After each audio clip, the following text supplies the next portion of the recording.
1, 2, 3, 4, go!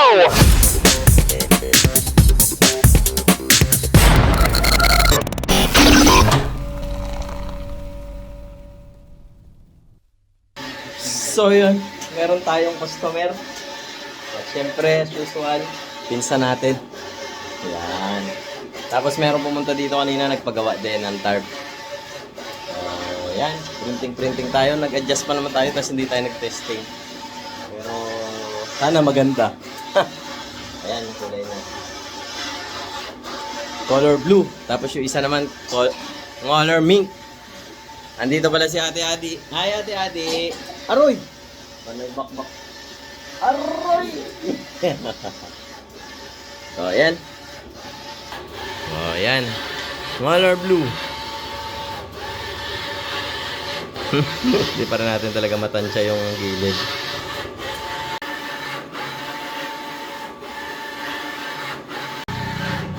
So, ayan guys.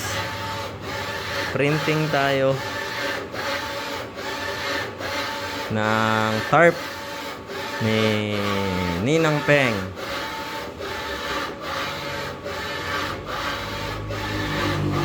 Ayan, nakuha na natin yung tamang kulay sa wakas.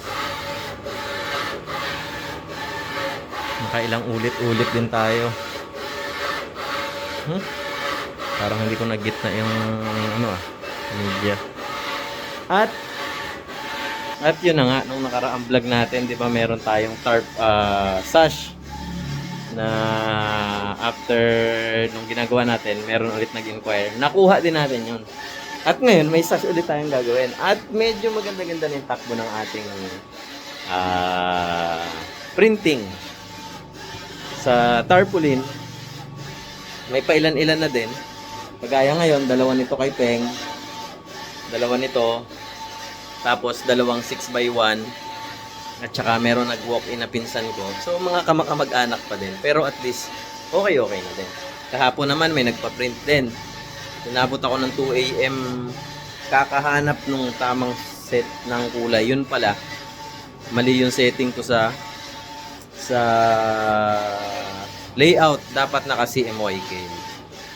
So, kaya pala pag nagpiprint kami nung test file namin, napakalinaw. Pero pag nagprint na ako galing sa layout ko, napakalabnaw. Ito, ting! Ang ganda ng layout, ang labnaw. Tapos, nakuha ko na nung madaling araw. So, yun. Ayos na. Ito, Ate Peng. Lapad pala nito. Dalawang 5x4. Tapos, isang 6x1. Ay, dalawang 6x1. Tapos, yung pinsan ko nagpagawa din ng 6x4. So, ayos na din. Maganda-gandang usad kahit pa paano meron. At so, yun. Mamaya, video natin. Nakulat pa ako. So, yan na siya. Ang ganda na ng kulay. Medyo satisfied na tayo. Hindi kagaya ng mga nakaraan na talagang inuulit ko. So, maghahanap na lang tayo ng tarp media na glossy. Kasi ang ganda ng wala akong nakunan eh. Hindi ko pa alam yung mga... So, may mga subscriber tayo dyan, mga kaharapas natin na may alam or supplier ng mga tarp media. Pa-PM naman po at maka-order sa inyo. Siyempre, may discount yan. Ayos! Good morning mga ka-watch up. So, ayun. Magpiprint tayo ngayon ng first time natin itatry yung tawag dito tarpaulin sash. At nagpagawa si Ma'am Lee ng budget meal para daw doon sa mga elementary. So, tinesting natin. Ito, magpiprint tayo. Katatapos lang natin i-deliver yung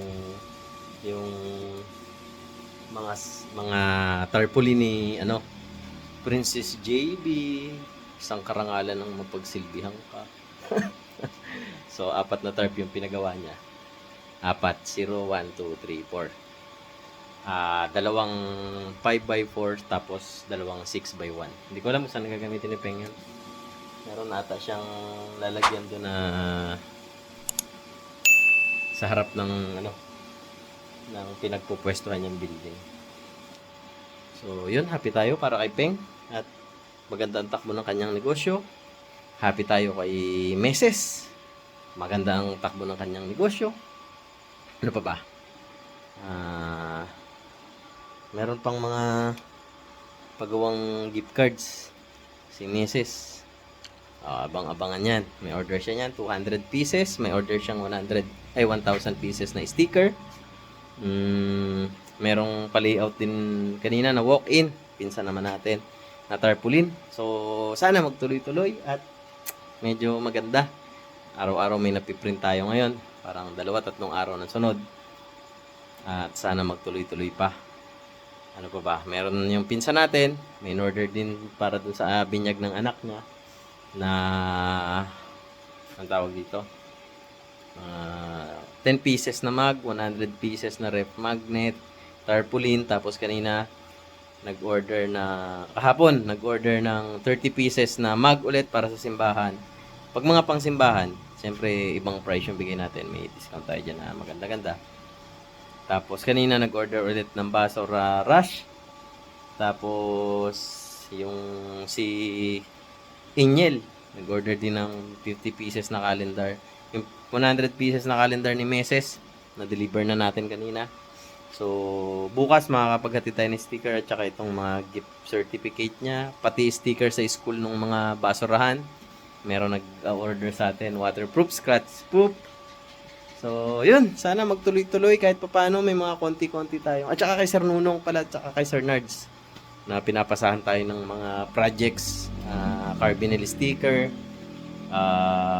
ID, yan, PVC ID. Sobrang dami nilang ginagawa. Pinapasa na nila sa atin. So, ayun, thank you sa inyo. At yan na, print natin yung sash. Tignan natin kung ano yung resulta. So, yan yung ating mga sash.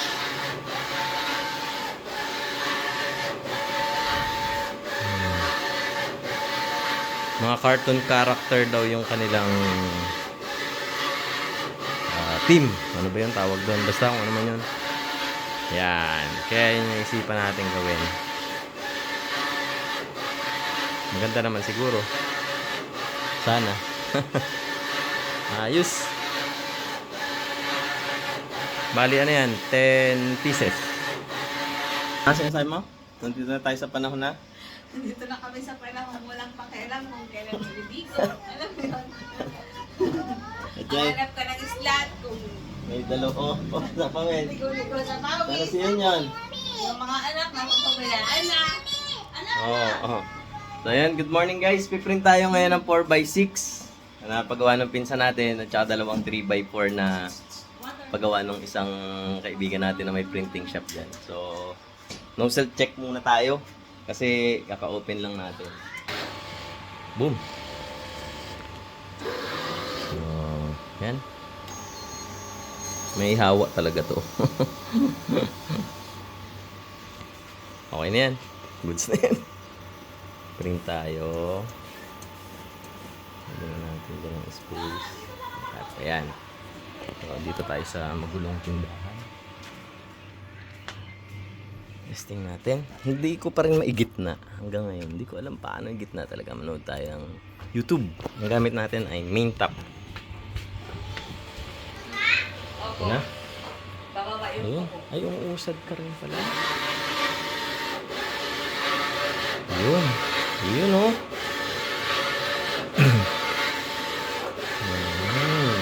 Landscape ang ating pag-print. Oy, nagbisita kaming igop. Ano yan? Sino yan? Yon. Sino yan? Katabi mo. Uy, kalayo ng tanaw mo. Puta, ragisan ka. Sino yan? Yan, sino yan? May bagong anak kami din. Aroy, talaga naman. Grabe naman lahi ni Ate Gabi na yan talaga. So, yan, malinis ang ating, at nabisita tayo ng principal. Oh, yun. Yan, oh. Yan, medyo nakuha na natin yung kulay. Nasa layout pala ang problema. Kasi naka-RGB ako, ibang lumalabas na kulay. So dapat naka CMYK. So yung mga nagli-layout na mga nagpapaprint dito, tinatanong ko muna. Tapos nililipat ko sa CMYK. Sana tumagal yung head natin kahit mga 2 taon na.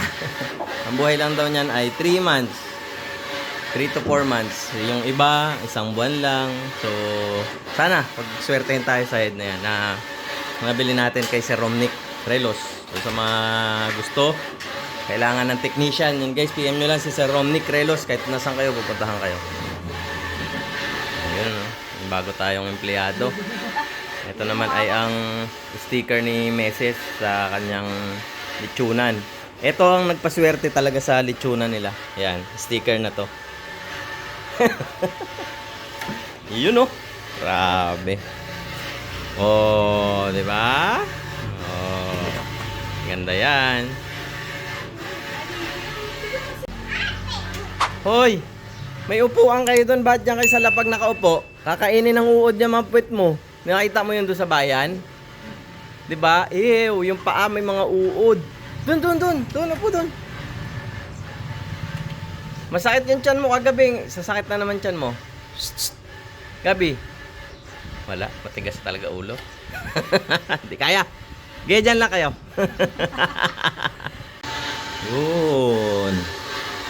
Ganda na ng kulay. Ayos.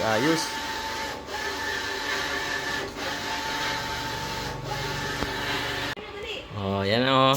Tapos na. Yay. 4x6. Laki din pala talaga na to. Nice. So, ito, pangalawang tarp natin ngayong araw. Hindi ko pa rin magitna.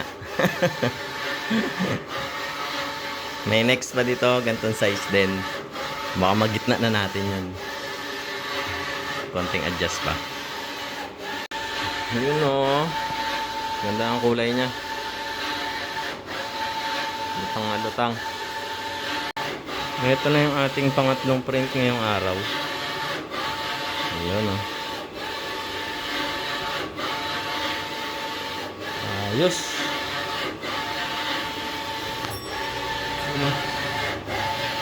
Ito na yung mug. Ganyan siya.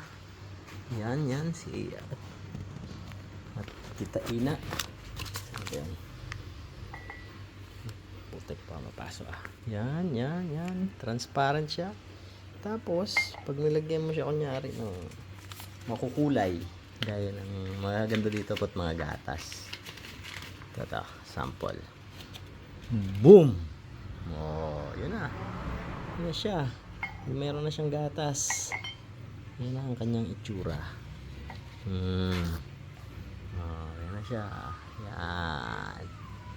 Alright. So, yun guys. Magandang gabi sa inyong lahat. Grabe. Hindi tayo natrabaho maghapon kasi hindi ko alam. Nailos. Sobrang puyat siguro. Hindi ko maintindihan. Anyway, ituloy na natin yung ating etong sticker ni Meses. Yan. Ang ginagamit ko dito guys ay yung QWAF na 135 GSM. Ba't ba dito natingin sa sarili ko? 135 GSM photo paper sticker. Kasi ano naman to, disposable naman. Hindi naman siya yung for keeps, di ba? So okay na yun. Pero napansin ko, gumamit ako ng 90 GSM. Mas maganda yung dikit. Hindi ko alam eh. Basta parang mas hindi siya nababakbak. So yun, parang mag-stick ako sa 90. Mas manipis ang sticker, parang mas maganda yung kapit niya. Tapos, meron akong tinetesting ngayon doon, yung roll to roll. So, first time ko itatry kung mas okay yun para yung print niya tuloy-tuloy. Tapos, ito, gumagawa tayo ng mga gift certificate. Tapos na rin natin to. Bukas mabibigay na rin natin. Ang order ni Mrs. Sarabas na ganito ay 1,000 pieces ulit. So, ilan na ba tayo? Nakaka 3,000 plus na ata tayong ganito sa kanya. Hindi ako nagkakamali. Tapos, na-pick up na din ng pinsan ko dito yung baso na pinagawa niya na 35 pieces. So, bali nasa 45 na yung napagawa niya. Tapos, yung kapatid niya nagpagawa din ng 50 pieces na kalendaryo para naman dun sa kanilang resort. So, yun pala guys, dun sa mga kaharabas natin. Try nyo minsan doon sa resort nila din. Malapit yun doon sa kubo nila Lolo Mama. Tahimik doon, tapos sobrang laki. At abot kaya lang din ata. So, yun. Itong ginagawa natin ngayon, di tayo masyado magpupuyat ngayon. Kasi, parang di ako makatayo kanina sa sobrang hilo. Hindi ko rin alam kung bakit eh. Ay. So, ayun. Yung kita ng ating tarp, hiniwalay ko na. Yan pa lang siya ngayon. May 1K na din na buo. Hindi ko pa siya binibilang. Hindi ko alam. Basta pag may nagbayad, lalagay ko dito. At malalaman ko to sa December 3. 1 month ng tarpaulin natin. Tignan natin kung nakamagkano siya. Wala pa naman tayong bibilin sa kanya. Meron pa tayong ink. Marami pa yung tarp media natin. Pero maghahanap ako ng tarp media na makapal-kapal siguro at saka yung makinis. So, kung sino man yung mga supplier natin dyan na, o may kakilala na supplier natin na mga kaharapas, pa-message naman po para makakuha tayo ng maganda-gandang tarpaulin media. Kasi nung una naman, kung ano lang yung available, yun lang yung pinagbibili natin. Kaya, hindi natin alam kung makapal, kung makinis, kung ano man siya dyan. Ngayon, syempre, maghahanap na tayo ng medyo maganda-ganda. Para naman yung mga customer natin satisfied din. So, yun lang. Mamaya-maya konti, matutulog na tayo. Konting update lang. At bukas ay Sunday. Ano bang gagawin natin bukas? Try naman natin family day. Pero di kasi uso yung Sunday family day dito eh. Sa sobrang busy namin. At bukas, siguro sa umaga magsisimba lang naman tayo. Lagi, pinipilit natin makapagsimba ngayon kasi lapit na ng simbahan. Magagalit si Lola Mama pag hindi pa rin tayo nakakapagsimba. At medyo malinis dito sa area natin. Oo guys, malinis na yan. Nakapag-order tayo ng kuwak ulit na sublimation mug. Dalawang box to 72 pieces. At meron tayong bago ngayon guys, no. Pinatesting to ni Sir Nard, siya rin na nag-recommend sa akin ito. Hindi ko pa nga napapalitan yung hiram ko sa kanya. Ito siyang clear mug. So nakapag-try ako ng isa kanina, kahapon. Ayos din, maganda rin siya. Tapos, mas lumulutang yung print nito. Pag yung tinesting ko lang, lagyan ng white na yung bond paper. So, lumabas yung kulay niya. So, ayun, ano pa bang bago dito? At, umorder tayo ng mga ribbon para naman dun sa mga sash. Nag-stock tayo, tapos nag-stock na rin tayo ng ink dahil super lakas na ink nung kalendaryo. Ganun pala yun. Ang mga binibili ko pa namang mga ink, yung maliliit lang. So, dapat pala pag nakakuha ka ng kontrata, talagang mag-i-stock ka. Kasi naubusan ako. Tapos yung shop ng kaibigan ko, ubus din yung stock niya. Napabili pa ako sa bayan. Alam nyo naman, pag mga shop na medyo parang 50% na yung patong. So, ayun, kailangan natin. So, bumili tayo, hindi aabot si Shopee. Tapos nagbabalak sana ako na galing ng Kuyi. Mag-hansol ako ng CMY tapos yung black ay Kuyi. Kaya lang may nakapagsabi rin sa akin na malapot yung hansol kumpara mo sa Kuyi. Kaya dapat araw-araw magpiprint ka. Di ko alam, parang hindi naman ako nakakapag-print araw-araw. Kaya yun. So ito yung tinitesting natin sa pagpiprint ng mahaba. Tignan natin kung anong result nito. Next jet ata itong nabili ko na to. Medyo madilim kasi sarado na yung tindahan. Buksan natin ilaw. Ayan. Yun. Ayan, tuloy-tuloy. So, yung quality niya, same lang naman. Yun nga lang. Tuloy-tuloy yung pagpiprint niya.